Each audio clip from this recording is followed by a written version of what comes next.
ఇప్పుడు నేను ఎగ్జాక్ట్గా ప్రెసెంట్ రన్నింగ్లో ఉన్న హైకోర్టు దగ్గరికి అయితే వచ్చాను. ఇక్కడ చూడండి హైకోర్టు కూడా ఎలా ఉందో, హైకోర్టు ప్రాంతం మొత్తం.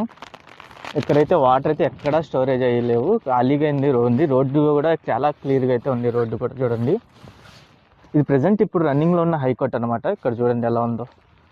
ఇది రియాలిటీ అనమాట. ఇంకా ముందుకెళ్ళి ఎన్జిఓ ఆఫీసర్స్ టవర్స్, ఇంకా గ్రూప్ డి ఆఫీసర్స్ టవర్స్, ఇవన్నీ అటువైపు వెళ్ళి అయితే చూపిస్తాను. ఎగ్జాక్ట్గా జడ్జెస్ బంగ్లాస్ వైపు అయితే ఉన్నాను. ఈ బంగ్లాస్ కూడా చూడండి ఎలా ఉన్నాయో. వాటర్లో అయితే ఎక్కడా మునగలేదు. రోడ్డు కూడా ఎంత క్లియర్గా ఉందో చూసారా. ఇదంతా చూడండి ఎలా ఉందో. ఇంకా ముందుకెళ్ళి కూడా మీకు చూపిస్తాను. చాలా ప్రాంతాలు ఉన్నాయి. అన్నీ క్యాపిటల్ రీజన్ ఏరియా అన్నమాట, మొత్తం కోర్ క్యాపిటల్ ఏరియా. ఇంకా ముందుకెళ్ళి జడ్జెస్, ఇవన్నీ ఎన్జిఓ ఆఫీసర్స్ టవర్స్, ఇంకా టవర్స్ ఉంటాయి.